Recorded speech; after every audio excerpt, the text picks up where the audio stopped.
Hello दोस्तों, स्वागत है आपका एक बार फिर से।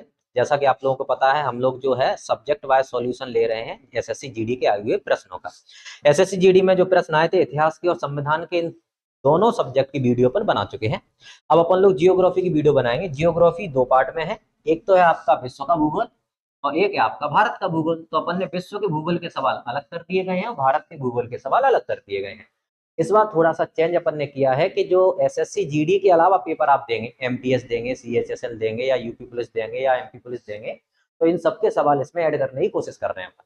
इस बार एसएससी जीडी और एमटीएस दोनों के सवाल इसमें ऐड हैं, लगभग 80 सवाल के आसपास। जैसे ये सवाल अपन सोल्व कर चुके होंगे, इसके आगे अन्य पेपरों में जो सवाल आए हैं उनको देखेंगे। मैपिंग थोड़ी सी ज्यादा जरूरी है, आप इन सवालों से थोड़ा सा चेक कर पाएंगे किस हिसाब से सवाल बनते हैं। आप लोग कभी भी विश्व का भूगोल ऐसे मत पढ़िएगा कि विश्व की प्रमुख नदियां आप एक लाइन से लिख लिया, याद कर लिया, विश्व की प्रमुख झीलें एक लाइन से पढ़ ली ना। क्यों? क्योंकि मैपिंग जरूरी है। और मैपिंग कितनी जरूरी है ये आप अभी चेक कर चुके होंगे थोड़ी देर बाद। मैपिंग के अलावा जब भी आप कुछ पढ़ते हैं तो कॉन्टिनेंट वाइज पढ़िए। पहले नॉर्थ अमेरिका में नदियां, झीलें, पर्वत, पठार, मैदान, देश, उनकी राजधानी, ये सब जनजातियां, ये सब पढ़ें। इसके बाद दूसरा महाद्वीप पकड़ें। एक महाद्वीप दूसरे महाद्वीप से किसके द्वारा जुड़ा हुआ है, अगर जुड़ा है तो, नहीं जुड़ा है तो, अलग हो रहा है तो किस सागर या महासागर के द्वारा अलग हो रहा है, जिसको आप जल संधि के नाम से जानते हैं। तो ऐसी कुछ चीजें आप देखेंगे, इससे सवाल बने हुए हैं। ठीक है, चलो। विश्व के भूगोल के जनक, या सॉरी भूगोल के जो जनक आपसे पूछे कि भूगोल आप पढ़ रहे हैं तो भूगोल के जनक कौन है, भूगोल के जनक हिकैटियस है। भूगोल के जनक कौन है? हिकैटियस। अगर आपसे वो पूछे व्यवस्थित भूगोल के जनक कौन है, तो व्यवस्थित भूगोल के जनक अगर पूछता है तो उसका नाम आता है एरेटोस्थनीज का। ठीक है, ये दोनों पॉइंट आप याद रखिएगा, हिकैटियस और एरेटोस्थनीज। फिर इसके बाद दो नाम और मिलते हैं, अनेक्जीमेंडर, टोल्मी, ये सब तो आगे अपन धीमे धीमे सॉल्व करेंगे ना। अनेक्जीमेंडर वही व्यक्ति हैं जिन्होंने पहली बार दुनिया का मैप बनाने की कोशिश की थी, मैप बनाया था। पहला सवाल है आज का, पृथ्वी के वायुमंडल की पहली परत कौन सी है? अब आप सबको पता है पृथ्वी के वायुमंडल की पहली परत, निचली परत, ये सब जो नाम आता है, ये ट्रोपोस्फियर है, जिसको आप हिंदी में क्या बोलते हैं? क्षोभ मंडल बोलते हैं। कौन सा मंडल बोलते हैं भैया? क्षोभ मंडल। मौसम संबंधी सारी गतिविधियां, आंधी तूफान, भूकंप, हाँ सॉरी, आंधी तूफान, बारिश, ये सब जो आता है, ये कौन से मंडल में आता है? ये क्षोभ मंडल में आता है, ये याद रखिएगा। ठीक है, क्षोभ मंडल के बाद ये सबसे निचली परत है, इसको सबसे निचली परत भी कहते हैं और सबसे पतली परत भी कहते हैं। ऐसा भी प्रश्न बनता है कि वायुमंडल की सबसे निचली परत या सबसे पतली परत कौन सी है? क्षोभमंडल है। क्षोभमंडल के बाद जो दूसरी परत आती है, जिसको आप स्ट्रेटोस्फीयर या समताप मंडल के नाम से जानते हो, इसके ऊपर अपन जाते हैं तो मध्य मंडल या मीजोस्फीयर की परत आती है। सभी परतों में सबसे ठंडी परत कौन सी है?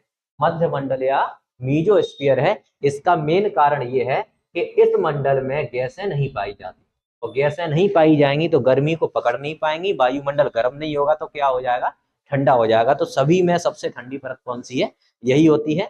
चौथी जो परत है उसको आप आयन मंडल कहते हैं, आयनोस्फीयर या हाइड्रोस्फीयर। पांचवी जो परत है इसको आप एक्सोस्फीयर या बहिर्मंडल कहते हैं। ये अगर आपने लिखा है कॉपी में तो अच्छी बात है, नहीं लिखा है तो लाइन से लिखिएगा। सबसे निचली परत ट्रोपोस्फियर। हाँ, एक चीज हमेशा याद रखिए, वायुमंडल की कुछ परतें हैं, वायुमंडल की जो परतें हैं और बायोलॉजी जो है, इसमें कुछ शब्द आपको इंग्लिश में ज्यादा अच्छे से याद होने चाहिए, क्योंकि वो हिंदी वर्जन कभी पेपर में देता नहीं है, कभी कभी छोड़ देता है। जैसे उसने बोल दिया कि मौसम संबंधी गतिविधियां वायुमंडल की किस परत में होती हैं, तो उसने क्षोभमंडल ऑप्शन में ही नहीं दिया और आप क्षोभमंडल ढूंढ रहे हैं। और उसने हिंदी में भी क्या दे रखा है? ट्रोपोस्फियर। तो आप लोग इंग्लिश वर्जन याद करिएगा। इन परतों का तो लगभग करना ही करना है। ठीक है, परतों के द्वारा वायुमंडल पर दबाव डाला जाता है, जिसको वायुमंडलीय दबाव या एटमोस्फियर प्रेशर कहते हैं। इस एटमोस्फियर प्रेशर को नापा जाता है या मापा जाता है बैरोमीटर में। इसमें ये भी पेपर में बनता है। बैरोमीटर का से संबंधित है? वायुमंडलीय दाब से संबंधित है। और इस बैरोमीटर यंत्र का आविष्कार जो किया था वो टॉर्सेली ने किया था। किसने किया था? टॉर्सेली ने। ये रिवीजन के लिए वीडियो बनाई जा रही है। आप लोग अगर पहले नहीं पढ़े हैं थोड़ा बहुत तो कोशिश करिएगा पहले पढ़ लें, फिर इन प्रश्नों को लगाएं। ठीक है, इसके बाद दूसरे सवाल की ओर आगे बढ़ेंगे। निम्न में से कौन सा सौर मंडल का सबसे बाहरी ग्रह है? ऐसा सवाल पूछा गया है। अब सौर मंडल का सबसे भारी ग्रह कौन सा है, ये सवाल का सॉल्यूशन अपन को पता तब चलेगा जब हमें सौर मंडल के ग्रह याद हो। तो सौरमंडल के ग्रह आपको नॉर्मल पता होना चाहिए कि ये सूर्य हो गया, ये हो गया सन। सन के चारों ओर 8 ग्रह चक्कर लगा रहे हैं, पहले 9 लगाते थे, अब कितने लगा रहे हैं? 8 ग्रह चक्कर लगा रहे हैं। इन 8 ग्रहों में सबसे पहला जो ग्रह है उसको कहते हैं बुध या मरकरी। बुध के बाद जो आता है उसको कहते हैं शुक्र या वीनस। तीसरा है पृथ्वी, अर्थ। चौथा है मंगल, जिसको अपन इंग्लिश में कहते हैं मार्स। बुध, शुक्र, पृथ्वी और मंगल, ये जो 4 ग्रह हैं, इन 4 ग्रहों को पार्थिव ग्रह भी कहते हैं। कौन से ग्रह कहते हैं? पार्थिव ग्रह, या इनको अपन नाम देते हैं आंतरिक ग्रह। तो कभी कभी आपसे ये पूछ लेता है, जैसे ये सवाल इसी पे आधारित है, पृथ्वी सॉरी सौरमंडल का बाहरी ग्रह कौन सा है, तो हमें ये तो पता होना चाहिए, अपन उत्तर तो छांट लेंगे, लेकिन बाहरी ग्रह अगर ये नहीं ऑप्शन आए, ऑप्शन बदल दिए गए, तो बाहरी ग्रह कौन कौन से हमें पता हो, या आंतरिक ग्रह कौन कौन से है वो पता हो। आंतरिक ग्रह पता होगा तो बाहरी छांट लेंगे, बाहरी पता होगा तो छांट लेंगे, बात तो बराबर है। अब पृथ्वी के आसपास जो ग्रह हैं या सूर्य से स्टार्टिंग के जो 4 ग्रह हैं उन्हें आंतरिक ग्रह या पार्थिव ग्रह के नाम से जानते हैं। और इसके बाद जो 4 ग्रह आते हैं, बुध, शुक्र, पृथ्वी, मंगल, इसके बाद आता है बृहस्पति, जिसको अपन कहते हैं जुपिटर। फिर आता है शनि, सैटर्न, अरुण और वरुण, यूरेनस और नेपच्यून।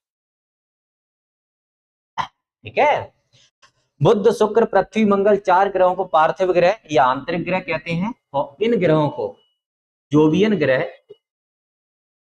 जोवियन ग्रह या कौन से ग्रह? बाह्य ग्रह या बाहरी ग्रह कहा जाता है।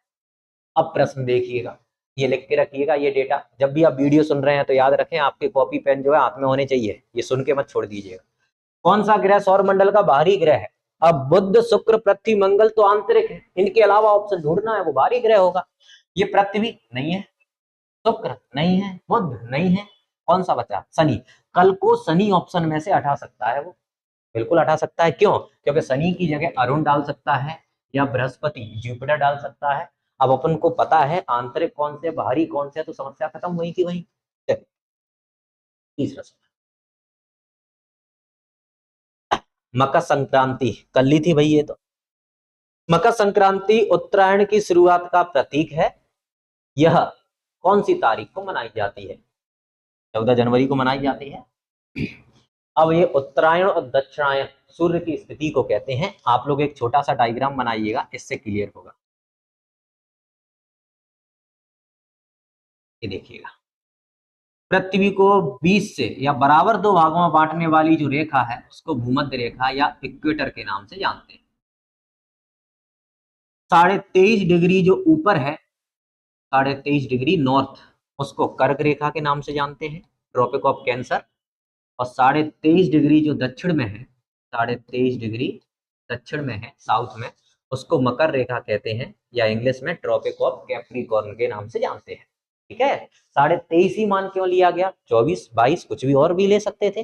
23.5 इसलिए लिया गया है क्योंकि पृथ्वी का झुकाव भी कितना है, 23.5 डिग्री पृथ्वी अपने अक्ष पर झुकी हुई है। ठीक है, अब आप कुछ तारीखें याद करने के लिए ऐसा देखिएगा डायग्राम को, ये देखो इस प्रकार से बनाए। ये है आपका 21 जून। 21 जून को सूर्य की जो स्थिति है वो किस रेखा पे है? कर्क रेखा पे। ऐसे पूछ लेता है, सूर्य कर्क रेखा पे कब पड़ता है, मकर रेखा पे कब है, भूमध्य रेखा पे कब है, दिन और रात बराबर कब होते हैं, कब छोटा दिन और बड़ा दिन होता है, उत्तरी गोलार्ध में, उत्तरी गोलार्ध में बड़ा दिन कब है, दक्षिणी गोलार्ध में बड़ा दिन कब है, ऐसे करके सवाल बन जाते हैं। तो ये 7 से 8 सवाल बनेंगे जो इसी डायग्राम से हो जाएंगे। 21 जून को सूर्य की स्थिति कौन सी रेखा पर है? कर्क रेखा पर। 21 जून के बाद आप 3 महीने जोड़ते आइए, जून के बाद जुलाई, अगस्त, सितंबर, ये आ गया आपका सितंबर, अक्टूबर, नवंबर, दिसंबर, ये आ गया दिसंबर, जनवरी, फरवरी, मार्च, ये हो गया मार्च। बस, अब तारीख है इसकी 21 मार्च, यहाँ पे है 23 और यहाँ पे है 22, हो गया काम। क्या भाई, 21 जून को सूर्य कर्क रेखा पे है, 21 मार्च और 23 सितंबर को भूमध्य रेखा पे है, और 22 दिसंबर को सूर्य होता है मकर रेखा पर, मतलब दक्षिण में। तो आपसे ऐसे ही पूछ सकता है, सूर्य का दक्षिणायन कब होता है, कौन से महीने में होता है, ऐसे करके। उत्तरायण सूर्य का कब होता है? सूर्य का जो है भूमध्य रेखा पर सीधा प्रकाश कौन सी तारीख को पड़ता है? तो 2 तारीखें हैं, 23 सितंबर भी है और 21 मार्च भी है। ये याद रखिएगा। दिन और रात कब बराबर होते हैं? 21 मार्च और 23 सितंबर को। क्यों? क्योंकि सूर्य का जो प्रकाश है बराबर बराबर बढ़ जाता है। चलिए अगला सवाल। निम्नलिखित सूची में से एक वामन ग्रह की पहचान कीजिएगा। ये आप सबको पता है। पहले 9 ग्रह हुआ करते थे सौर मंडल में, अब ग्रहों की संख्या 8 है। 9वां जो ग्रह है उसको अपन प्लूटो या यम के नाम से जानते हैं। ये वामन ग्रह में आता है। अन्य ग्रहों की परिक्रमा कर लेता था, अपनी कक्षा से भटक जाता था। इस कारण 2006 में प्लूटो को ग्रहों की श्रेणी से बाहर कर दिया गया है। तो इसका जो उत्तर है ऑप्शन नंबर बी। आगे बढ़ेंगे। ये 16 जनवरी 2023 को पूछा गया है। किन दो देशों से मृत सागर की सीमा लगती है? अब ये करंट अफेयर का मिला के मान सकते हैं आप। इजराइल और ये फिलिस्तीन का विवाद भी चल रहा है, आपको पता ही है ज्यादातर। तो इससे एक सवाल बन गया। मैंने आपको पहले ही बताया था वीडियो चालू होने से पहले कि आप जो ओटी लगा रहे हैं तो इन ओटियों से पहले आपकी मैपिंग थोड़ी सी ठीक हो। ये देखो, मृत सागर की सीमा किन से लगती है? तो मैंने इसका मैप पहले से ही तैयार कर रखा है।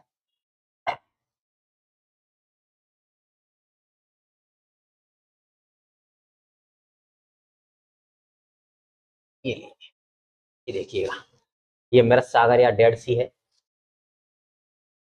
ये हिस्सा, और इस हिस्से के इस साइड जॉर्डन है और इस साइड क्या है? इजराइल। इजराइल की सीमा एक और सागर से लगती है। इजराइल का एरिया है ये। और इजराइल की सीमा मेडिटेरियन सी, जिसको आप हिंदी में कहते हैं भूमध्य सागर, इससे भी सीमा किसकी लगी है? इजराइल की लगी है। अब आपको ये एटलस से थोड़ा सा प्रैक्टिस करना है, किससे कौन सा देश लगता है कौन से सागर में, ठीक है। डेड सी जो है, जिसको आप मृत सागर कहते हैं, ये दूसरा सबसे खारा है झीलों में। आपने पढ़ा होगा कि विश्व की सबसे खारे पानी की झील सबसे बड़ी कौन सी है? मृत सागर है, वगैरह वगैरह। तो 2 झीलों के नाम आपको मैं बता रहा। एक झील है वॉन झील। वॉन झील जो है तुर्की में है। इसमें लगभग 330% की लवणता है, मतलब 1 लीटर पानी में 330 ग्राम के आसपास नमक है इसमें। और जो मृत सागर है, इसकी जो लवणता है, इसकी लवणता है 280। इसका मतलब 1 लीटर पानी में लगभग 280 ग्राम के आसपास नमक है। तो आप खुद समझदार हैं कि सबसे बड़ी खारे पानी की झील या सबसे ज्यादा खारी झील कौन सी है? या तो बौन झील है या मृत सागर है। तो अगर बौन झील ऑप्शन में नहीं है तो मृत सागर लगाते हो। ज्यादातर अभी जो पेपर अपन ने देखे हैं सवाल पेपरों में, वो बौन झील को ऑप्शन में नहीं डाले। अगर नहीं डाले होंगे, जैसा अभी आर्मी में प्रश्न आया था अग्निवीर में, क्या आया था कि भारत का सबसे बड़ा जो चिड़ियाघर है वो कहाँ है या कौन सा है? सबसे बड़ा चिड़ियाघर कहाँ है भारत का? अपन को सबको पता है कलकत्ता में। लेकिन कलकत्ता वाला ऑप्शन में ही नहीं दिया था, तो दूसरा सबसे बड़ा कहाँ है? दिल्ली में। और जैसा कि मैं पहले भी बता चुका हूं, जब आप भारत के भूगोल का अध्ययन करते हैं तो भारत के 9 राज्य ऐसे हैं जो समुद्री सीमा लगाते हैं। कितने राज्य समुद्री सीमा लगाए हैं भारत? 9 राज्य। 9 राज्यों में सबसे लंबी समुद्री सीमा गुजरात की है। सबसे लंबी समुद्री सीमा किसकी है? गुजरात की। और दूसरी सबसे लंबी सीमा जो है वो आंध्र प्रदेश की है। आंध्र प्रदेश की लगभग 973 पॉइंट है। किससे लगी है? समुद्र से। तो अगर गुजरात ऑप्शन में नहीं आता है तो आपका उत्तर क्या लगेगा? आंध्र प्रदेश लगेगा। वही सेम कहानी इसकी है। चलिए अपने प्रश्न पर वापस पहुंच जाते हैं। तो इसका उत्तर है अपना मृत का, ये जो मृत सागर है ये जॉर्डन से और किससे लगा है? इजराइल से लगा है। तो ऑप्शन नंबर ए, इजराइल और जॉर्डन, ये है ऑप्शन। अगला सवाल, ये ज्यादातर लोगों को पता है। एस आकार का कौन सा महासागर है? ये आप जब विश्व का मैप पढ़ते हैं, उस मैप में आपने देखा होगा विश्व में कुल कितने महाद्वीप। अच्छा एक कहानी और सुन लीजिए। संपूर्ण पृथ्वी को पेंजिया नाम दिया गया है या दिया गया था। ये पेंजिया टूटता है 2 भागों में, और 2 भागों में टूटने के बाद जो ऊपरी हिस्सा है वो अंगारा लैंड कहलाता है, और जो नीचे का हिस्सा है ये गोंडवाना लैंड कहलाता है। ठीक है। अंगारा लैंड और गोंडवाना लैंड के बीच में एक सागर बना खाली जगह में, उसको अपन पेंथालासा नाम देते हैं। कौन सा? पेंथालासा। ठीक है। और इसी का आप नाम रख सकते हैं 33 सागर। तैतीस सागर का आज भी अवशेष है भूमध्य सागर। ठीक है, एक सवाल था शायद मैं भूल रहा हूँ या याद आ रहा है तो ठीक है, CHSL का है ये, कि हिमालय का जो निर्माण हुआ था वो किस सन्नति के द्वारा हुआ, तो तैथिज सन्नति करके या तैथिज भूसन्नति करके उत्तर है उसका, है ना। तैथिज भूसन्नति का मतलब आप समझ रहे हैं। भूसन्नति क्या होती है? प्लेटें टकराना, अलग होना, जिसको कहते हैं आप प्लेट टेक्टोनिक, हिंदी में कहते हैं प्लेट विवर्तनिकी। अगर आपने ये पढ़ा है तो अच्छी बात है, समझ गए होंगे। नहीं पढ़ा है तो फिर मैं जब आपकी क्लास है लूंगा वर्ल्ड जियोग्राफी की मैपिंग वाली, उसमें समझाऊंगा, ठीक है। तो ये एस आकार का जो महासागर है, इसमें पेंजिया पेंथालासाई बनने के बाद फिर कितने महाद्वीप बने? जमीनी हिस्से को महाद्वीप कहते हैं। और विश्व में टोटल कितने महाद्वीप है? 7 हैं। और पानी वाले हिस्से महासागर कहलाते हैं। और विश्व में कितने महासागर हैं? 5 ही महासागर है। तो वो 7 समुद्र वाला गाना थोड़ा सा गलत है ना। तो 5 जो महासागर हैं, इन 5 महासागर में से सबसे बड़ा महासागर है प्रशांत। दूसरा जो है इसका नाम है अटलांटिक। अटलांटिक महासागर इस शेप में है। ये इंग्लिश के किस आकार से है? एस। तो एस आकार का जो ओशियन आपसे पूछना चाह रहा है वो कौन सा है? अटलांटिक। Option number B. आगे बढ़िए। कौन सा कायांतरित चट्टानों का उदाहरण नहीं है? अब हमें तो यही नहीं पता कि कायांतरित चट्टान होती क्या, तो उदाहरण कैसे बता पाएंगे, है ना। तो समझिए, चट्टान तो समझते हो पत्थर, ठीक। देखो, पृथ्वी के अंदर 3 परतें हैं। अच्छा अच्छा अच्छा, रुकिए। पृथ्वी के ऊपर वायुमंडल की 5 परतें हैं, ठीक। वायुमंडल मतलब हवा। और पृथ्वी के नीचे जब अपन खुदाई करते हैं तो कितनी परतें हैं? 3 परतें हैं। पृथ्वी के सबसे ऊपरी जो परत है उसको कहते हैं क्रस्ट, या हिंदी में भूपरपटी। क्रस्ट के नीचे अपन जाएंगे तो मिलेगा भूप्रवार, जिसको आप कहते हैं मेंटल। और इसके नीचे आएंगे तो इसको कहते हैं कोर, हिंदी में क्रोड। क्रस्ट, मेंटल और कोर, ठीक है, 3 परतें हैं पृथ्वी की। अब पृथ्वी की जो दूसरी परत है जिसको आप भूप्रवार कह रहे हैं, इस भूप्रवार के अंदर एक मंडल है जिसको इंग्लिश में स्टेनोस्फीयर और हिंदी में कहते हैं दुर्बलता मंडल। ये थोड़ा गहराई में नहीं जा रहा मैं, ये जीडी के सवाल हैं, इससे भी सवाल बने हैं। दुर्बलता मंडल आएगा अभी, देखो आप। दुर्बलता मंडल वो क्षेत्र है जहां पर पिघला हुआ पदार्थ जिसको अपन कहते हैं लावा, यही है। अब 2 चीज सुनिएगा, मैग्मा, लावा, ये 2 चीजें हैं। एक पृथ्वी के अंदर है, एक पृथ्वी के बाहर है, और कुछ नहीं है उसमें, ठीक है। तो ये जो दुर्बलता मंडल है इसमें से लावा जो है ऊपर आता है। लावा मैग्मा कहाँ आता है? ऊपर, जिसको अपन ज्वालामुखी कहते हैं। ज्वालामुखी जब फटता है, फटने के बाद इसका जो लावा है वो ठंडा होगा, कुछ महीने में ठंडा होने के बाद जम जाएगा, जिसके कारण चट्टानों का निर्माण होगा। किसका निर्माण होगा? चट्टानों का। पृथ्वी के अंदर जो चट्टानें जम जाती हैं उन्हें कहते हैं ग्रेनाइट। और पृथ्वी के बाहर समुद्री एरिया में या ऊपर जो चट्टानें जम जाती हैं उनको कहते हैं बेसाल्ट। ये हल्के काले रंग की होती हैं और ये सफेद रंग की होती हैं। संगमरमर आपने नाम सुना हो, ठीक है। तो ये लावा के द्वारा बनी हुई चट्टानें। चट्टानें होती कितने प्रकार की हैं? 3 प्रकार की। लावा के द्वारा जो चट्टानें बनती हैं उन्हें आग्नेय चट्टानें कहते हैं। आग से बनी है तो आग्नेय चट्टानें। आग्नेय चट्टानें कितने प्रकार की होती हैं सर? 2 प्रकार की। कौन कौन सी? पहली है सर ग्रेनाइट, दूसरी है बेसाल्ट। तो बेसाल्ट और ग्रेनाइट दोनों किसके उदाहरण हो गए साहब? आग्नेय चट्टानों के। दूसरे, दूसरी जो चट्टान है उनको कहते हैं सेडिमेंट्री, या हिंदी में अवसादी चट्टानें। कौन सी चट्टानें? अवसादी चट्टानें। अवसादी चट्टानें क्या है सर? जो अवसादों के कारण, अवसादों से ही बनी है, उनको क्या कहते हैं? अवसादी चट्टानें। जैसे चूना पत्थर अवसादी में आ गया, जैसे कोयला अवसादी चट्टानों में आ गया, समझ गए। तीसरी, अगर अवसादी चट्टानें जो हैं, कौन सी चट्टानें?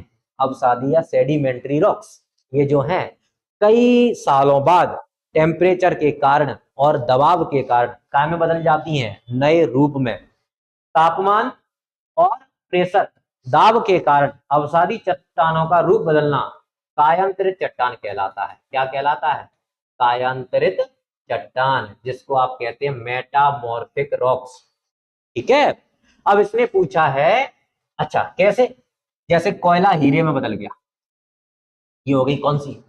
कायांतरित चट्टान, ठीक है। ये तीनों चट्टान अपन ने देख ली है। आपके लिए एक सवाल है, चट्टानों का जो अध्ययन है वो क्या कहलाता है? आप कमेंट कर दीजिएगा। नहीं तो लास्ट में बता दूंगा। ये लो, निम्न में से कौन सा कायांतरित चट्टानों का उदाहरण नहीं है? अब कायांतरित चट्टानों का नहीं है वो याद कर लो, या फिर चारों में से ऐसा देख लो जो या तो आग्नेय का निकले या अवसादी का निकले। तो हमने देखा ग्रेनाइट, ग्रेनाइट अभी अभी हमने पढ़ा है, ग्रेनाइट अभी पढ़ा है, ग्रेनाइट और बेसाल्ट दोनों आग्नेय हैं, तो ग्रेनाइट अगर आग्नेय है तो कायांतरित होगी? नहीं होगी। Option A. ये मैं टिक इस वजह से कर रहा है, पिछली वीडियो में मैंने टिक नहीं किए थे, कुछ सवाल मैंने प्रोनाउंस कर दिए थे तो बच्चे बोल रहे थे कि सर टिक नहीं कर पाए। तो कभी कभी आप शब्द सुनिएगा, मैं उत्तर दे के ही चल रहा, ठीक है। पृथ्वी के एकमात्र, ये खतरनाक सवाल है, ये नहीं बनेगा, मेंस वाले बनाएंगे जो यूपीएससी दिए। पृथ्वी का एकमात्र उपग्रह जिसकी पहचान करिएगा, किस पर नहीं बनेगा भैया? ये चंद्रमा। चलो ये सवाल तो सबने बना दिया है, जो तैयारी कर रहा है वो भी, नहीं तैयारी कर रहा है उसको भी ये पता है, किसान को भी पता होगा कि चंद्रमा है। अब समस्या क्या है, चंद्रमा से कुछ नई चीजें देखते हैं। जीडी ने अगर ये 17 तारीख को पूछ लिया है तो इसके अलावा भी तो सवाल चंद्रमा से बन सकते हैं। तो पृथ्वी जो है, ये ले लिए अपन ने अर्थ, ये है चंद्रमा। पृथ्वी और चंद्रमा के जो बीच की दूरी है वो लगभग 3,84,000 किलोमीटर है। कितनी है? 3,84,000 किलोमीटर। पृथ्वी के गुरुत्वाकर्षण का चंद्रमा पर कितना होता है? 1/6 भाग होता है। ये दूसरा पॉइंट बन जाएगा, ठीक है। तीसरा, पृथ्वी से चंद्रमा का कितना प्रतिशत हिस्सा दिखाई देता है? लगभग 59% हिस्सा जो है वो दिखाई देता है, ठीक है। 3 सवाल बन गए अपने। चौथा सवाल, चंद्रमा का जो प्रकाश है पृथ्वी तक पहुंचने में केवल 1.3 सेकंड का समय लगाता है। ये हो गया आपका सवाल। तो ऐसे कुछ सवाल और भी बन सकते हैं, है ना। ये कैलिस्टो और लो, ये बृहस्पति के हैं। टाइटन, ये किसका उपग्रह है? शनि का है। इसकी घड़ियां भी बनती हैं, आपको पता हो। इस उपग्रह की घड़ी नहीं बनी है, इस कंपनी की घड़ी बनी। चलो ये तो दो जोक सपाट था। अगला, ये फिर से सेम कहानी जो मैंने आपको बताई थी मैपिंग वाली। निम्न में से कौन सा हिंद महासागर का विस्तार है? अरे आप सबको पता है कि ये इंडिया है। कितने महासागर हैं टोटल? सर 5 महासागर हैं। 5 महासागरों में इसने बात करी है इंडियन ओशियन या हिंद महासागर की। हिंद महासागर के 2 हिस्से मान सकते हैं आप। एक हिस्सा है बंगाल की खाड़ी इस साइड, और एक हिस्सा है भारत के पश्चिम में अरेबियन सी या अरब सागर। अब या तो बंगाल की खाड़ी आनी चाहिए ऑप्शन में, या अरब सागर आना चाहिए। इसमें क्या आया है? अरब सागर। तो हिंद महासागर का विस्तार क्या हो गया? अरब सागर हो गया, बाकी 3 नहीं है। कौन सा जलमार्ग अटलांटिक महासागर को प्रशांत महासागर से जोड़ता है? सेम कहानी मैपिंग वाली। अगर आपने मैप पढ़े हैं तो ठीक है, नहीं पढ़े तो समस्या आएगी। ये जल संधि के टॉपिक का है। अब आपको पता होना चाहिए कि अटलांटिक कहाँ है और प्रशांत कहाँ है। जिनको नहीं पता है अपन वर्ल्ड मैप में पहुंच जाते हैं तुरंत, वहां पता करते हैं, वहां समझने में भी आसानी होगी। ये आ गए अपन।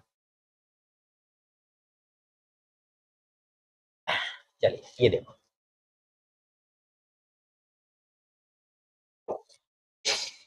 ये है आपका प्रशांत महासागर, ये है आपका अटलांटिक महासागर। ये देखिएगा ऐसा आकार का है।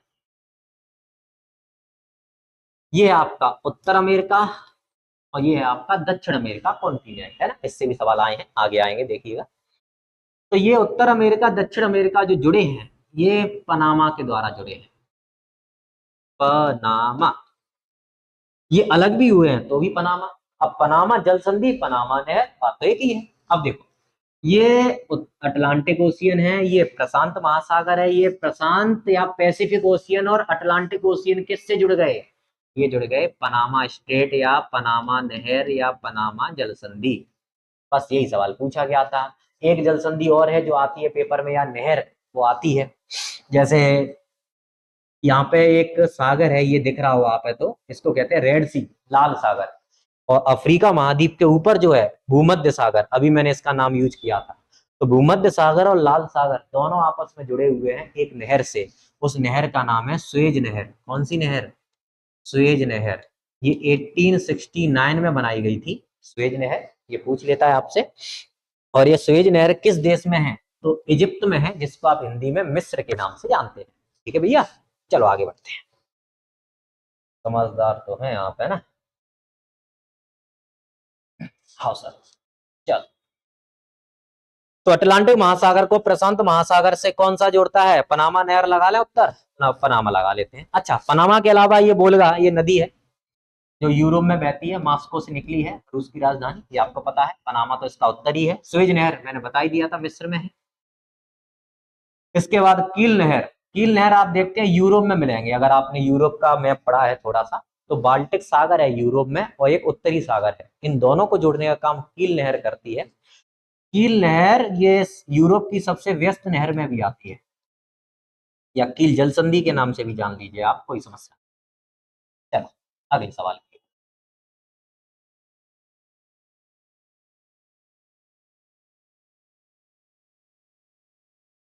ये लीजिएगा, निम्न में से कौन सी एक अवसादी चट्टान नहीं है? सेम कहानी।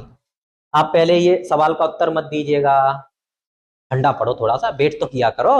मेरे को पता है आपको उत्तर पता है, लेकिन थोड़ा सा याद करिए कि चट्टानें तीन प्रकार की हैं। लावा आया, ऊपर आया, बेसाल्ट बनी, अंदर जम गया तो ग्रेनाइट चट्टान है। ये आग्नेय के हैं। दूसरा है अवसादी, जो किससे बनी है? अवसादों से, कोयला वगैरह और इसके चूना पत्थर कोयला ये सब। इसके बाद है कौन सी चट्टान है भैया? तीसरी। तीसरी जो चट्टान है उनका नाम क्या है? कायांतरित या रूपांतरित, इंग्लिश में कहते हैं मेटामॉर्फिक। क्लियर? चट्टानों का जो अध्ययन है वो पेट्रोलॉजी कहलाता है, याद रखिएगा। चल, निम्न में से कौन सी एक अवसादी चट्टान नहीं है? सेम कहानी।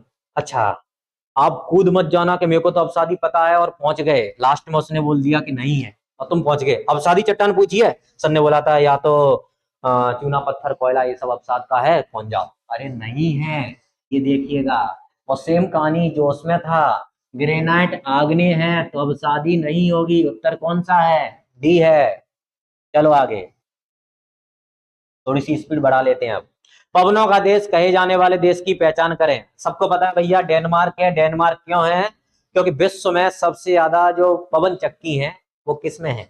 डेनमार्क में। अच्छा, भारत में कहाँ है पवन चक्की? चलो दो प्रश्न है। भारत में सबसे ज्यादा पवन चक्की किस राज्य में है? और दूसरा, मध्य प्रदेश में कौन सा जिला पवन चक्की में पहले नंबर पे है? ये दो सवाल आपके ही हैं, आप मेरे को मैसेज करिए कमेंट में, फिर देखेंगे किसका सही है। गूगल मत करना लेकिन। इनमें से कौन सा भूकंपीय तरंगों का एक प्रकार है? ये लीजिए। अच्छा, इसमें मैंने टिक नहीं कर पाया, फिर मत बोलना। इसका उत्तर डेनमार्क है। डेनमार्क की जब बात हो ही गई है तो डेनमार्क की संसद का नाम बताइए। फालकटिंग डेनमार्क की क्या है? संसद है। पोलैंड की संसद का नाम बताएं। सोजिम। जिम में जाके सो जाओ तो सोजिम कहाँ की है? इसकी। जर्मनी की संसद का नाम? जर्मनी की संसद का नाम है बुंडसटैग। करिए थोड़ा सा रिवीजन, जोर डालिए दिमाग पे। निम्न में से कौन सा भूकंपीय तरंगों का एक प्रकार है? तो हमें पता होना चाहिए कि भूकंप की जो उत्पत्ति होती है, दो प्लेटें, सेम कहानी। नहीं पता है तो देखिएगा, ये जमीन के टुकड़े को जियोग्राफी में कहते हैं प्लेटें। ये ए प्लेट है, ये बी है, दोनों आपस में टकराएंगे तो वाइब्रेशन उत्पन्न होगा। इस वाइब्रेशन या कंपन को ही अपन किस नाम से जानते हैं? भूकंप के नाम से। और ये जो भूकंप उत्पन्न होगा जिस जगह से, उस जगह को कहते हैं भूकंप मूल। क्या कहते हैं? भूकंप मूल, या इंग्लिश में फोकस। और भूकंप जहां उत्पन्न हुआ, इसका प्रभाव जहां उत्पन्न होगा इसको बिल्कुल ऊपर परत पे होगा। जहां भूकंप का प्रभाव ज्यादा होता है उसको कहते हैं हिंदी में भूकंप अधिकेंद्र, और इंग्लिश में एपी सेंटर। एपी सेंटर क्या है? जहां पर भूकंप का प्रभाव सबसे ज्यादा है। भूकंप मूल क्या है? जहां से भूकंप की उत्पत्ति हुई है। इसको हाइपोसेंटर के नाम से भी जानते हैं, याद रखिएगा। ठीक है, भूकंप की उत्पत्ति हुई, इसमें तीन तरंगें आती है, पी, एस और एल। कौन सी तरंगें? प्राइमरी, सेकेंडरी और लव वेव्स। लव वेव्स का मतलब यह है कि इसका जो नामकरण है या इसकी खोज जो है वो लव नामक वैज्ञानिक की, तो इनका नाम क्या पड़ गया? Love waves. पी तरंगों की स्पीड सबसे ज्यादा है, एस तरंगों की थोड़ी सी कम और इसकी बहुत ज्यादा कम। इसकी कम है, इसीलिए सबसे ज्यादा विनाशकारी कौन सी है? एल तरंगें। विनाशकारी, सबसे ज्यादा विनाशकारी एल तरंगें हैं। एस तरंगें द्रव में गायब हो जाती हैं या तरल में, तो आपसे पूछ लेता है कौन सी तरंगें लावा में गायब हो गई या कौन सी तरंगें समुद्र में विलुप्त हो जाती हैं, तो एस तरंगें हो जाती हैं। अब तीन तरंगें पी, एस और एल। अब आप देखिएगा कौन सा मांग रहा है उत्तर। ये सी कोई तरंगी नहीं होती है, तो ऑप्शन नंबर डी ये वाला रहेगा आपका उत्तर। कौन सा जल निकाय भारत को पश्चिम दिशा से घेरता है? सेम कहानी, सेम कौन सी सर? सेम ये है कि आपका इंडिया है, इस इंडिया में पश्चिम की ओर अरब सागर है और पूर्व की ओर बंगाल की खाड़ी है। इस सवाल को वो चेंज भी कर सकता है। चेंज कैसे करेगा? चेंज में ये देख सकता है वो कि भारत को पूर्व से कौन घेरता है, तो बंगाल की खाड़ी। भारत को पश्चिम से कौन घेरता है, तो अरब सागर। और भारत को दक्षिण से कौन घेरता है, तो दक्षिण से नाम आएगा तो हिंद महासागर। कौन सा महासागर? हिंद महासागर या इंडियन ओशियन। उत्तर से कौन सा घेरता है? उत्तर में कोई सागर ही नहीं है, क्योंकि भारत जो है तीन ओर से पानी से घिरा है, इसलिए भारत क्या कहा जाता है? प्रायद्वीप या पेनिनसुला। प्रायद्वीप क्या होते हैं? जो तीन ओर से पानी से घिरे हों। और विश्व में सबसे बड़ा प्रायद्वीप कौन सा प्रायद्वीप है? अरब प्रायद्वीप। अब आपके लिए प्रश्न, अरब प्रायद्वीप किन तीन सागरों से घिरा है? उत्तर बताएं। अगला, ज्वालामुखी से निकलकर पृथ्वी की सतह पर फैलने वाले मैग्मा को क्या कहते हैं? कुछ ना भैया, लावा हो गया। ये आप सबको पता है, मेरे को तो जरूरत ही नहीं थी ये प्रश्न डालने की। डाला इस वजह से था, पेपर में आया है, कुछ सवाल सरल भी आते हैं।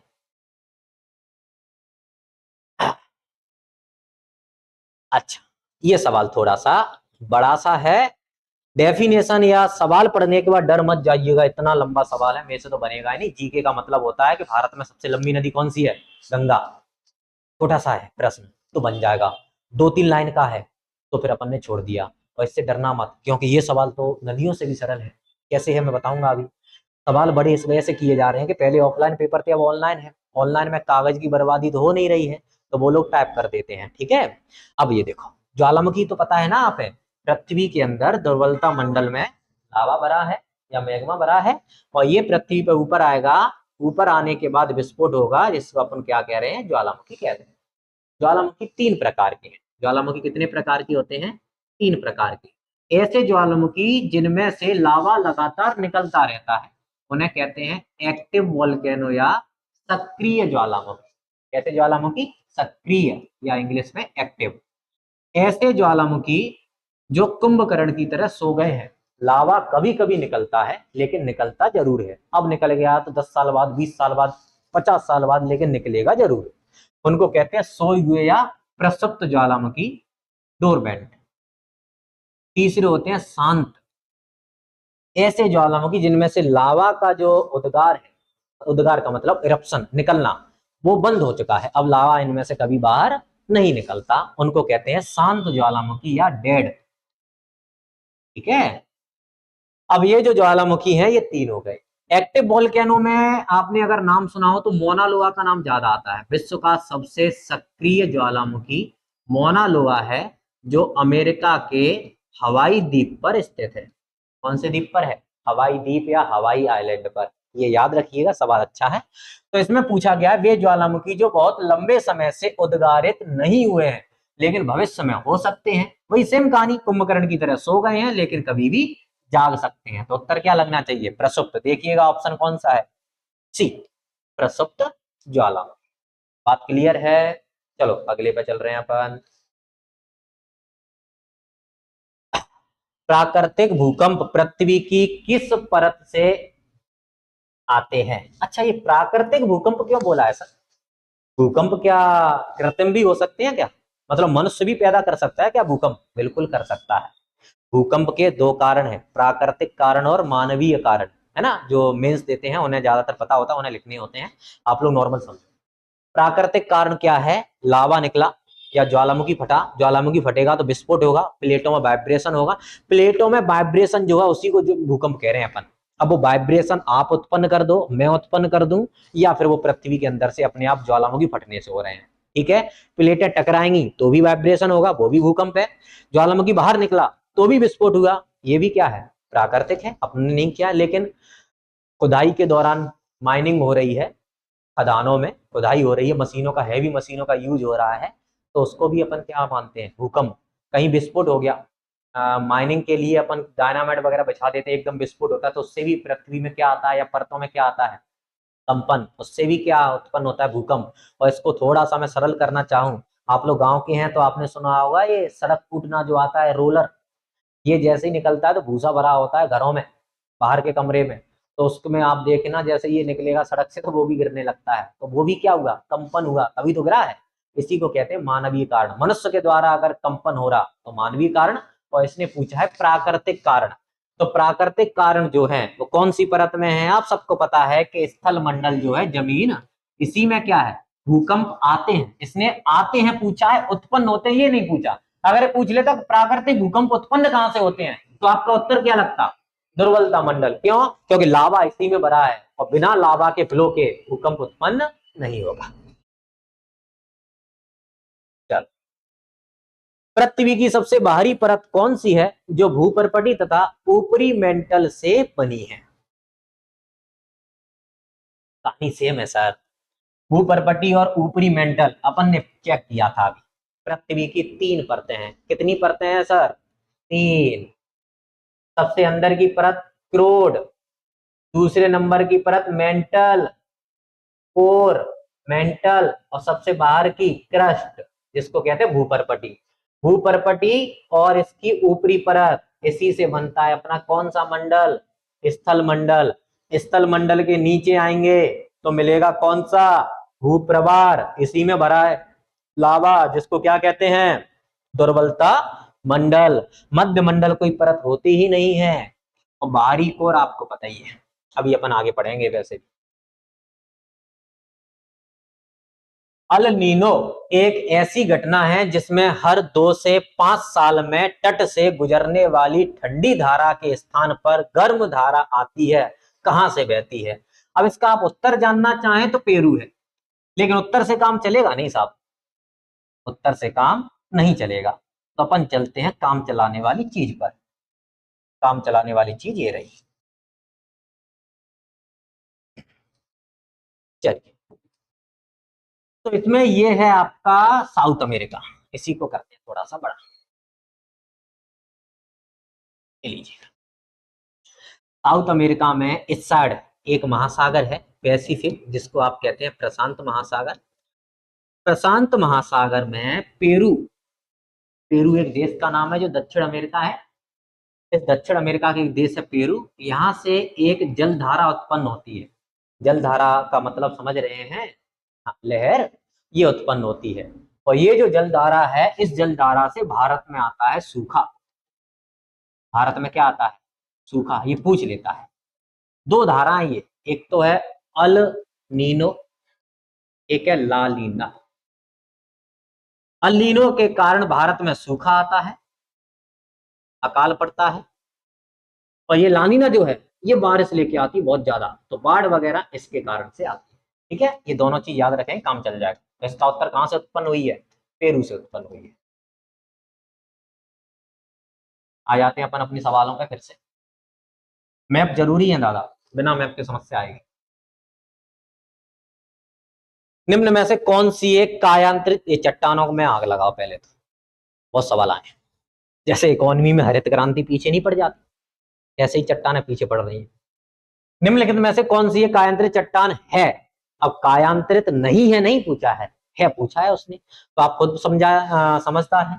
कायांतरित चट्टान निम्न में से कौन सी है, कायांतरित होती क्या है, जो बदल जाए, एक रूप से कौन से रूप में बदल जाए, दूसरे रूप में बदल जाए, उसको कौन सी चट्टान कहते हैं भैया, उसको कायांतरित चट्टान के नाम से जानते हैं। हाँ, तो कौन सा है इसका, क्वार्टजाइट, ऑप्शन नंबर डी। कैसे है सर, ये जो आपका बलुआ पत्थर है ये अवसादी चट्टान है, एक प्रकार की अवसादी चट्टान काय में बदलती है, अवसादी चट्टान बदलती है रूपांतरित में। तो बलुआ पत्थर या जिसको आप कहते हैं सैंडस्टोन, या सैंडस्टोन जो है ये बदल के क्या हो जाता है, क्वार्टजाइट हो जाता है। ग्रेनाइट, ग्रेनाइट आग्नेय चट्टान है, और ग्रेनाइट जो बदलेगी वो बदलती है नीस में। तो नीस कैसी हो गई, रूपांतरित चट्टान हो गई। ठीक है, सेल स्लेट में बदल जाती है। तो ये आपको इनके कुछ उदाहरण पढ़ने होते हैं, कौन सी चट्टान किस में बदलती है। ठीक है, मैं क्लास में पढ़ा दूंगा वैसे। एक पद जो प्रशांत महासागर के साथ लगा है, जहां सक्रिय ज्वालामुखी पाए जाते हैं और वहां बार बार भूकंप आते हैं, उसे क्या नाम दिया गया है। मैं लिख के दे रहा, जो जीडी देने गए होंगे वो लोग ज्यादातर इसको छोड़ाते हैं। फिर से वही सेम कहानी के सवाल बढ़ाया तो छोड़ दिया, नहीं सुना है अपन ने, है कुछ नहीं। इसको आप ऐसे समझिएगा, ये देखो इसका मैंने एक डायग्राम पहले से ही ले रखा है और तब तक सुनते जाइएगा। होता कुछ नहीं है, प्रशांत महासागर के चारों ओर भूकंप ज्वालामुखी ज्यादा आते हैं। तो जब ज्वालामुखी फटता है तो उजाला तो होगा ही, आग निकलती है, तो जो उजाले हैं वो दीपक के समान लगते हैं, उजाला सा हो जाता है, जिसको कहते हैं अग्नि वलय या रिंग ऑफ फायर। तो रिंग ऑफ फायर जो है वो कहाँ बनी है, प्रशांत महासागर में बनी है। अब प्रशांत महासागर में बनी है रिंग ऑफ फायर, तो ये रिंग ऑफ फायर जो है वो किस आकार में बनती है, ऐसे कभी पूछ लिया तो ये घोड़े के नाल की आकार में बनती है। किस आकार में, घोड़े के नाल की आकार में। ये देखिएगा, ये रिंग ऑफ फायर, ये लो, ये है पैसिफिक ओशियन लिखा है, हिंदी में क्या कहेंगे आप इनको, प्रशांत महासागर। ठीक है सर, प्रशांत महासागर के चारों ओर ये भूकंप का एरिया बताया गया, ज्वालामुखी का एरिया बताया गया है। ठीक है, इसको अपन कहते हैं अग्नि वलय या रिंग ऑफ फायर, या एक और नाम है ज्वाला व्रत। अग्नि का पर्यायवाची है ना ज्वाला, इसलिए इसको नाम दे दिया गया ज्वाला व्रत। और आपके ऑप्शन के हिसाब से ये रहेगा आपका उत्तर, ज्वाला व्रत या रिंग ऑफ फायर। ठीक है, याद रखिए। चलो, भूपर्पटी को मेंटल से अलग करने वाली रेखा क्या कहलाती है।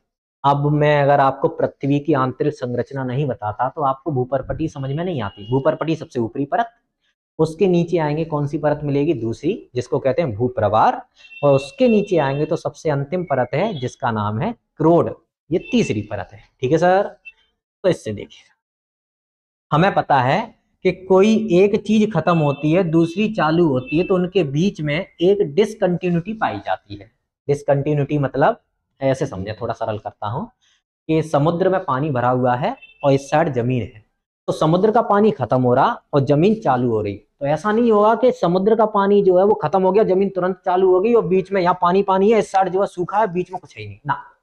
समुद्र खत्म होगा, जमीन चालू होगी, तो दोनों आपस में मिले हैं वहां, जिसको कहते हैं बीच वाला एरिया। मुंबई में बीच है, समुद्री इलाके में बीच समझते हैं ना, तटीय क्षेत्र, जहां रेत भी होगी, मिट्टी वाली, मिट्टी का क्षेत्र भी है और हल्की नमी सी भी है। मतलब एक चीज खत्म हो रही है दूसरी चालू हो रही है, तो उनके बीच में दोनों के तत्व पाए जाते हैं। ठीक है, उसको कहते हैं इंग्लिश में डिसकंटिन्यूटी या असंततता। चलो, ये देखिएगा, असंततता कह लो या असंबद्धता कह लो, बात एक ही है। तो जब हमने पढ़ी थी कि पृथ्वी की सबसे ऊपरी परत भूपर्पटी है, कौन सी है, भूपर्पटी, जिसको क्रस्ट कहते हैं। दूसरी परत भूप्रवार है, भूप्रवार, जिसको कहते हैं मेंटल। और तीसरी परत है सर क्रोड, जिसको कहते हैं आप कोर। ये परत खत्म होगी, ये चालू होगी, तो बीच में कुछ हिस्सा मिलेगा, इन दोनों के तत्व मिलेंगे। ये चालू होगी, ये खत्म होगी, कहने का मतलब है दोनों के बीच में क्या मिलेगा, इनके दोनों के तत्व, जिसको कहते हैं असंबद्धता। अब असंबद्धता जो है, जिन वैज्ञानिकों ने इनके बारे में पता लगाया उनके नाम पर इसका नाम रखा गया है। जैसे ये थोड़ा चित्र बड़ा करते हैं, ये देखिए, इसमें लिखा है मोहो असंतता या असंबद्धता। क्या है, ये क्रस्ट है जिसको भूपर्पटी कह रहे हैं, ये मेंटल है जिसको भूप्रवार कह रहे हैं। तो क्रस्ट और मेंटल के बीच, भूपर्पटी और भूप्रवार के बीच में क्या पाई जाती है, मोहो असंबद्धता पाई जाती है। ये जो मेंटल है ये ऊपरी है और ये मेंटल की निचली परत। मतलब ये पेन है, इस पेन की ये ऊपरी परत और ये पेन की कौन सी परत, निचली परत। ठीक है, तो ये हो गया आपका भूप्रवार, ऊपरी भूप्रवार, निचला भूप्रवार। इंग्लिश में अपर जो हो गया मेंटल, ये लोअर मेंटल। तो अपर मेंटल और लोअर मेंटल के बीच का जो हिस्सा है उसकी डिस्कवरी या उसकी खोज की थी रेपेटी। किसने करी, रेपेटी ने। तो इन दोनों के बीच में जो असंबद्धता पाई जाती है वो कौन सी है, रेपेटी पाई जाती है। इसके नीचे जैसे ही आएंगे अपन, तो मेंटल निचला और कोर ऊपरा, कोर मतलब तीसरी परत। इसके बीच में कौन सी है, गुटेनबर्ग। और ऊपर कोर और निचला कोर, इनके बीच में जो है वो लेहमान है। इनको रट लीजिएगा, जीडी में पूछा गया ये, तो आप उम्मीद मत रखिएगा कि ये आएगा नहीं, कठिन पड़ रहा है, नाम अलग अलग हैं। मोहो, रेपेटी, गुटेनबर्ग और लेहमान, ये चार असंबद्धता हैं। चारों किन किन परतों के बीच में है, ये क्लास में सब लोगों ने आपको बताया होगा, जिनसे भी आप पढ़े हैं। नहीं तो भूल जाएंगे आप, और नहीं भी पढ़े हैं, भूल गए हो तो फिर से लिख के याद कर लीजिएगा अच्छे से। जीडी अगर इन सवालों पे पहुंच रहा है तो बाकी पेपर तो नॉर्मल सी कहानी है उनके लिए जाना। तो भूपर्पटी और मेंटल, भूपर्पटी मेंटल पूछा तो मैं पता ये रही भूपर्पटी ये रही मेंटल बीच में है मोहो, तो सबसे पहला उत्तर ऑप्शन नंबर ए। और ये कब आया है, ये जीडी में 23 में आया, तारीख मेंशन इस वजह से नहीं है, ये तारीख क्लियर नहीं हो पाई हुई कौन से में, बाकी मैं चेक ही कर लूंगा। ये सारे आए हुए हैं, मैं रीचेक किए हैं। मैग्मा की ठोसीकरण और जमा होने से कौन सी चट्टानें बनी है, ये सरल है। अब मैग्मा की बोल दे या लावा की बोल दे, दोनों से जो बनी है वो आग्नेय बनी है। आग्नेय कह दे तो अच्छी बात है, नहीं तो आग्नेय के बाद वो प्राइमरी भी कह सकता है। प्राइमरी का मतलब प्राथमिक चट्टान है, क्यों? क्योंकि लावा के जमने से सबसे पहले इन्हीं चट्टानों का निर्माण हुआ है, इसलिए इन्हें आग्नेय या प्राथमिक चट्टानों के नाम से भी जानते हैं। पृथ्वी पर सबसे ज्यादा मात्रा में कौन सी चट्टानें हैं, ये है अवसादी। पृथ्वी पर सर्वाधिक कौन सी चट्टानें पाई जाती हैं, अवसादी चट्टानें पाई जाती हैं, ये याद रखिएगा। अगला, निम्न में से किस जलवायु में रबर की फसल नहीं उगा सकते हैं? अब भैया हमें तो यही नहीं पता कि किस में उगा सकते हैं, रबर की फसल नहीं उगा सकते हैं, ठीक है। यस, हाँ ये कौन से में नहीं उगा सकते हैं, तो आपको ये पता होना चाहिए कि जो रबर है वो किस प्रकार की फसल है, कैसे उगाई जाती है। तो ये मैंने इसमें पहले ही मेंशन कर दिया है और इसको आप लिख लीजिएगा। रबर एक उष्णकटिबंधीय वृक्ष की फसल है। कैसी फसल है? उष्णकटिबंधीय है। इसका उत्पादन मुख्य रूप से औद्योगिक उपयोग के लिए किया जाता है। इसमें लिखा है लेटेक्स, तो रबर से एक लेटेक्स नामक पदार्थ है, या लेटेक्स जो पौधा है उससे क्या तैयार होती है, रबर होती है। इनके निर्माण के लिए किया जाता है। नम और आर्द्र जलवायु, ये लगभग कितने सेंटीमीटर बारिश चाहिए होती है, ये सेंटीमीटर बारिश मैंने इस वजह से जानबूझ के डाली है चेक करने के लिए। टेस्ट बुक पे आप देखिएगा, एक पेपर में आ रखी है कि रबर के पौधों के लिए कितने सेंटीमीटर बारिश का होना जरूरी होता है, तो उसमें 150 से 200, 100 से 50 से 100, 70 से 100 ऐसे करके ऑप्शन थे, तो मैंने वो मेंशन कर दिया। कभी आप ओटी लगाएं तो गलत ना हो, लगभग 200 सेंटीमीटर बारिश चाहिए। उष्णकटिबंधीय फसल है। उष्णकटिबंधीय का मतलब मैं समझा देता हूँ, वहां पे इंग्लिश में ट्रॉपिकल रीजन कहते हैं इसको। ऐसा क्षेत्र जो 0 से 25 तक है, 0 से 25 नॉर्थ और 0 से 25 साउथ। और तुम्हारे लिए सरल करूं तो भूमध्य रेखा से कर्क रेखा और भूमध्य रेखा से मकर रेखा के बीच का एरिया जहां गर्मी ज्यादा होती है उसको उष्णकटिबंधीय क्षेत्र या ट्रॉपिकल रीजन कहते हैं। और रबर उष्णकटिबंधीय क्षेत्र में उगती है, लेकिन उसने पूछा है नहीं उगा सकते, तो ध्रुवीय क्षेत्रों में नहीं उगा सकते क्योंकि यहाँ जमा रहती है क्या, बर्फ। और रबर उगाने के लिए, रबर के पौधे उगाने के लिए हमें चाहिए होता है गर्मी वाला क्षेत्र। क्लियर है? तो इसका उत्तर लगेगा बी। अगर वो पूछ लेता उगा सकते हैं तो लगता ए। क्लियर है? आगे बढ़ते हैं। भूकंप के दौरान कंपन को मापने के लिए किस यंत्र का उपयोग किया जाता है? अब आप लोग थोड़ा सा याद करिएगा, भूकंप जो मापते हैं वो दो तरीका है। एक तो भूकंप आने से पहले की कहानी है, एक भूकंप आने के बाद की। जैसे आपने सुना होगा सुनामी आने से पहले या बारिश होने से पहले मौसम विभाग वाले के बारिश हो सकती है, घर से बाहर रात में ना निकले, ऐसे करके वो कहते हैं अर्ली वार्निंग सिस्टम। किसी भी चीज को जल्दी चेतावनी देने के लिए यूज होता है। अब भूकंप आता है तो भूकंप आने से कुछ समय पहले उसकी सूचना दी जाती है। ये सिस्मोग्राफ बता देता है कांटे से कि भूकंप या भूकंपी तरंगों को पकड़ के। तो सिस्मोग्राफ भूकंप मापने का यंत्र है। भूकंप आ गया, आने के बाद नुकसान हो गया, नुकसान होने के बाद भूकंप की तीव्रता मापी जाती है, कितना तेज आया, 6 रेक्टर स्केल का आया कि 7 का आया। तो जिससे भूकंप की तीव्रता मापते हैं वो यंत्र है कौन, सिस्मोग्राफ। और स्केल अगर पूछे तो वो कौन है, स्केल है रिक्टर स्केल। रिक्टर स्केल बाद में नापती है और ये सिस्मोग्राफ पहले बता देता है, ठीक है। तो इसका उत्तर क्या है, ये। इसके अलावा ये कुछ पॉइंट हैं, इनके बारे में भी चर्चा कर लेते हैं क्योंकि इनसे भी सवाल बन जाते हैं। अनीमोमीटर, अनीमोमीटर से पवन का वेग मापा जाता है। ये पीएससी में था, एमपी पीएससी में 2022 में था। अल्टीमीटर, अल्टीमीटर जो है इससे जो वायुयान है इनकी ऊंचाई जो है वो मापी जाती है। और अमीटर तो आपको पता ही है सर।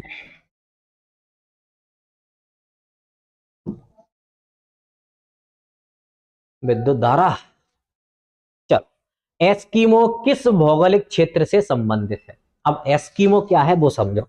एस्किमो एक प्रकार की जनजाति है। ये सवाल यहाँ खत्म करते हैं अपन इस वीडियो में, है ना। इसके बाद अपन अगली में देखेंगे, पर इसके फैक्ट कुछ ज्यादा है। देखो, एस्किमो जो है किस क्षेत्र से संबंधित है? एस्किमो एक जनजाति है।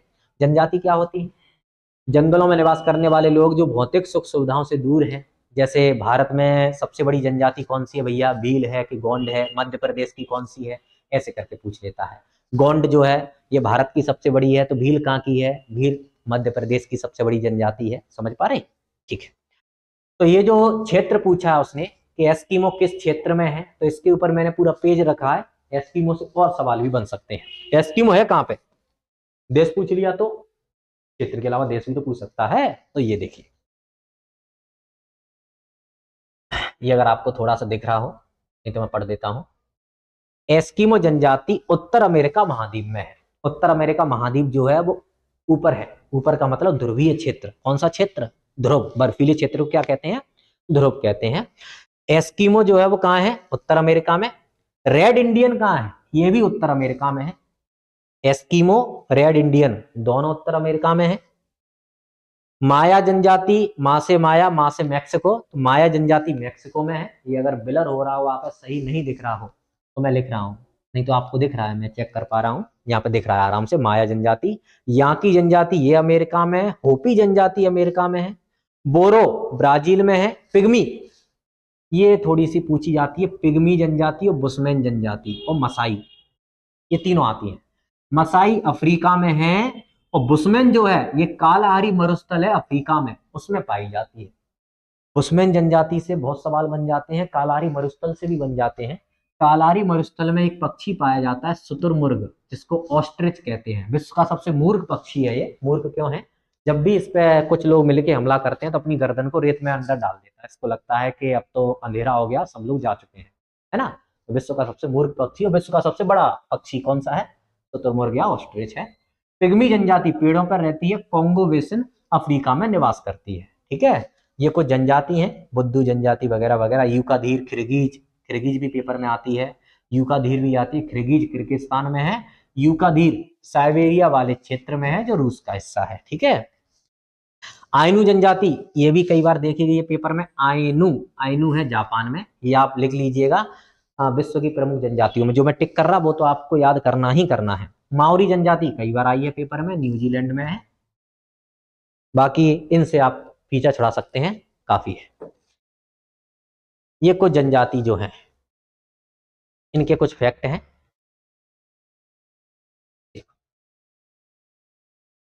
एस्किमो के बारे में, एस्किमो विश्व की प्रमुख जनजाति है, जो कि मुख्य रूप से उत्तर अमेरिका में अलास्का और कनाडा के क्षेत्र में पाई जाती है। ठीक है, लिखते जाइएगा। एस्किमो जाति जिस घर में रहते हैं उसको इग्लू कहते हैं। उसको क्या कहते हैं? इग्लू कहते हैं। ये एक प्रकार स्क्रीनशॉट है, तो हो सके ब्लर देख रहा हो आप है, तो मैंने ये चेक किया था, ये ठीक लगा डेटा में। दूसरा है, एस्किमो जनजाति के लोग एक बिना पहिए की गाड़ी खींचते हैं। इस गाड़ी का नाम है स्लेज। गाड़ी का नाम क्या है? स्लेज। और इसके लिए रेंडियर जो है कुत्ते की प्रजाति बर्फीले की, उसकी सहायता से इसको खींचा जाता है। ठीक है। एस्किमो जनजाति हथियार बनाते हैं। ये मैंने पहले पढ़ा था जब तैयारी चालू करी थी। ये किसी पेपर में था, पता नहीं झारखंड पीएससी में था, किसमें था, लेकिन ये सवाल पूछा गया था कि ये जो हारपून हथियार है वो किसके द्वारा यूज होता है। तो ये शब्द है हारपून। हारपून किसमें है? एस्किमो जनजाति में है। ठीक है, ये याद रखिएगा। दूसरा है रेड इंडियन। ये अपन ने पढ़ा था। रेड इंडियन कहाँ है? उत्तर अमेरिका की जनजाति रेड इंडियन। ये कई बार नॉर्मल सीधे सीधे आई है, आप गूगल पर करेंगे रेड इंडियन कहाँ पाई जाती है, आपको बता देगा। टेक्स्ट बुक वगैरह में पता चल जाएगा कि ये कब पूछी गई है, या कौन से पेपर में। बोरो जनजाति, बोरो जनजाति जो है ये अमेजन बेसिन में पाई जाती है। और आप भूल जाओ तो बोरो बासे ब्राजील। बोरो जनजाति कहाँ पाई जाती है? ब्राजील में पाई जाती है। और ये इसलिए थोड़ा चर्चे में रहती है, मानव मांस खाते हैं, मनुष्य को मार कर खा जाते हैं। बुशमैन जनजाति, बुशमैन के बारे में मैंने बता दिया था। बुशमैन जनजाति जो है अफ्रीका के एक मरुस्थल में पाई जाती है। इसका नाम है कालाहारी मरुस्थल। ठीक है। और ये मरुस्थल किस देश में है? अफ्रीका का एक देश है तंजानिया, उसमें है। तंजानिया की डोडोमा राजधानी है। सॉरी ये है बोत्सवाना में। कालारी मरुस्थल किस देश में है? बोत्सवाना में, तंजानिया, गलती से हो गया था। ये दीमक खाते हैं, दीमक। दीमक आप जानते हैं, उनको खाते हैं, तो इनको कहते हैं दीमक जो है उसको कहते हैं बुशमैन का चावल। ये दीमक खाना पसंद करते हैं। आगे, मसाई जनजाति, अफ्रीका की जनजाति है मसाई, बस इतने से काम चल जाएगा बिल्कुल।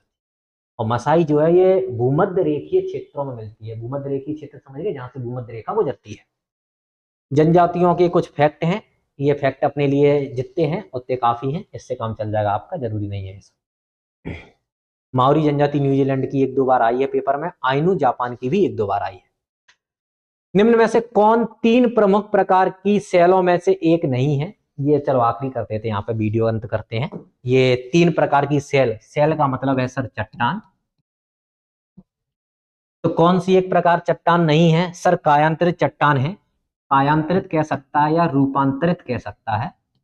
दूसरी है आग्नेय चट्टानें, हमें पता है आग्नेय चट्टानें क्या होती हैं, लावा जो है वो निकला, जमा हो गया, उससे आग्नेय चट्टानें बनी। आग्नेय के 2 प्रकार हैं, एक तो है सर जो ऊपर आई है बेसाल्ट, और एक जो अंदर जम गई है ग्रेनाइट।